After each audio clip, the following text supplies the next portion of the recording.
دیکھیں، جب ہم اپنے اسلاف کی زندگیوں پر نظر ڈالتے ہیں نا، تو ہمیں اپنے اسلاف میں ان بزرگان دین میں ایک بڑی تعداد ایسی نظر آتی ہے کہ جنہوں نے خدمت دینیہ میں ایک وقت لگایا، وقت صرف کیا، ساتھ ساتھ حصول رزق حلال کا بھی معاملہ انہوں نے جاری رکھا۔ جیسا کہ ابھی آپ نے بھی ذکر کیا کہ اگرچہ ان کی خدمات دینیہ، علوم پر گرفت، سب کچھ اپنی جگہ، لیکن ساتھ میں تجارت کا معاملہ بھی امام محمد بن سیرین رحمۃ اللہ تعالی علیہ کا جاری رہا۔ اچھا، یہاں پر ایک بات یہ ہے کہ جب یہ اسلاف تجارت کیا کرتے تھے نا، تو اس تجارت میں بھی تقوی کا عمل دخل ہوتا تھا۔ اللہ، ہمارے معاشرے میں تقوی سے متعلق لوگوں میں مسکنسیپشن ہے۔ لوگ یہ سمجھتے ہیں کہ شاید چند افعال کے صدور کا نام ہی تقوی ہے، یا ایک شخص ایک خاص سینیریو میں، خاص سرکل میں زندگی گزار رہا ہے تو وہی تقوی ہے۔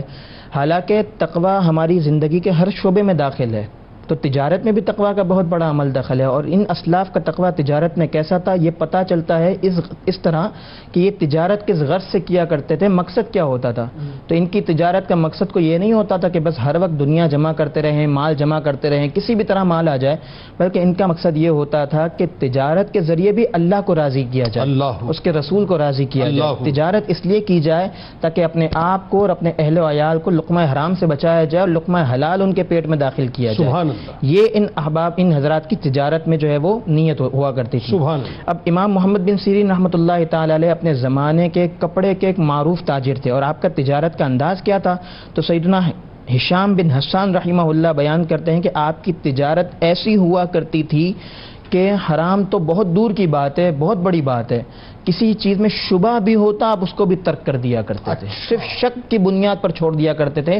ایون کہ فرماتے ہیں کہ ایک مرتبہ امام محمد بن سیرین رحمہ اللہ نے ایک ڈیل کی، ایک سودا کیا کہ جس میں انہیں 80,000 کا منافع تھا۔ 80,000 80,000 یہاں تو چند ہزار، چند روپوں کی بات ہے تو لوگ حلال کو ایک طرف رکھ دیتے ہیں اور ہیلے بہانے تلاش کرتے ہیں کہ کسی طرح یہ ٹیڑھی چیز، یہ حرام چیز میرے لیے حلال ہو جائے، ہیلا بہانہ کر کے مال بٹورنے کی کرتے ہیں۔ 80,000 کا منافع تھا، فرماتے ہیں کہ حرام کی وجہ سے نہیں، صرف شک کی وجہ سے اس منافع کو چھوڑ دیا۔ اسی طرح ایک مرتبہ آپ نے ایک سودا کیا جس میں 40,000 کا نفع تھا، وہ بھی آپ رحمہ اللہ نے جو ہے وہ مال کو شک کی وجہ سے چھوڑ دیا، جبکہ اس میں سود نہ تھا، اس میں سود نہیں تھا، اس میں کوئی سود نہیں تھا، لیکن آپ نے محض شک کی وجہ سے اس مال کو چھوڑا۔ دیکھیں، ہمیں ہمارے بزرگان دین کی تعلیمات میں سے کیا ملتا ہے کہ اگر انسان جو ہے وہ شک والے مال کو حاصل کر رہا ہے تو ان قریب اس کے حرام میں مبتلا ہونے کا شبہ ہے۔ انہوں نے شک کو اس لیے چھوڑ دیا کہ شروع سے ہی سدے باب کر دیا جائے کہ بندہ حرام کی طرف نہ جائے۔ اب دیکھیں، جب شک کے معاملے میں اس قدر احتیاط ہے تو پھر حرام سے بچنے کا اہتمام کتنا ہوگا۔ اور آپ رحمۃ اللہ تعالی علیہ جو تاجروں کو نصیحت فرمایا کرتے تھے، اگر ان نصائح کا ہم نچوڑ نکالے نا، خلاصہ نکالے، تو خلاصہ یہ نکلتا ہے کہ آپ نے چند چیزوں کو بہت زیادہ ہائی لائٹ کیا تاجروں کے حوالے سے۔ نمبر 1، توکل علی اللہ، کہ اللہ پر بھروسہ ہونا چاہیے، اللہ پر توکل ہونا چاہیے۔ دوسری چیز یہ ہے کہ جھوٹ سے بچ کر تجارت کرنی چاہیے۔ تیسری چیز یہ ہے کہ کچھ بھی ہو جائے حلال ہی پر اسٹک رہنا ہے، اس سے آگے نہیں جانا۔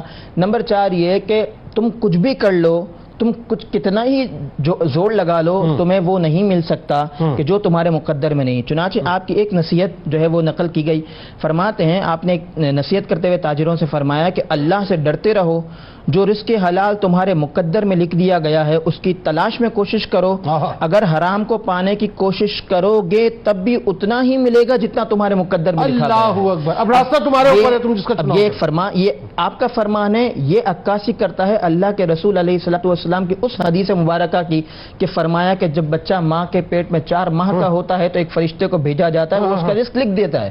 تو اب جو رزق لکھ دیا گیا وہ تمہیں مل کر ہی رہے گا، خواہ تم حلال کی طرف جاؤ یا حرام کی طرف۔ یعنی اس وقت فرما دیا گیا، یہ اس وقت فرما دیا گیا۔ اب جب بندہ حرام کی طرف جا کے اپنے جو مقررہ رزق حاصل کرے گا، نتیجہ کیا ہوگا؟ اپنے آپ کو خود جہنم کی آگ پہ پیش کرے گا، بے برکتی الگ ہوگی، دعاؤں کی قبولیت کا نہ ہونا یہ ایک الگ ہوگا، جیسا کہ حدیث مبارکہ میں آیا کہ اللہ کے پیارے رسول علیہ الصلوۃ والسلام نے ارشاد فرمایا کہ ایک شخص طویل سفر کرتا ہے، اس کے بال بکھرے ہوئے ہوتے ہیں، بدن گرد آلود ہے، وہ آسمان کی طرف اٹھا کر دعا کرتا ہے، یا ربی یا ربی یا ربی پکارتا ہے، مگر اس کی حالت یہ ہے کہ اس کا کھانا حرام، اس کا پینا حرام، اس کا لباس حرام، اس کی غذا حرام، تو پھر اس کی دعا کیوں کر قبول ہوگی؟ یہ سب چیزیں ہیں تاجروں کے لیے۔ اسی طرح ایک اور روایت اللہ کے پیارے رسول علیہ الصلوۃ والسلام نے فرمایا کہ اچھی کمائی ان تاجروں کی ہے کہ جو بات کریں تو جھوٹ نہ بولیں، امین بنائے جائیں تو خیانت نہ کریں، وعدہ کریں تو خلاف ورزی نہ کریں، کوئی چیز خریدیں تو اس کی مذمت نہ کریں. آج ہوتا ہے نا کہ چیز خریدنے کے ٹائم پہ جان بوجھ کر چیز کی برائی بیان کی جاتی ہے ریٹ کو گرانے کے لیے,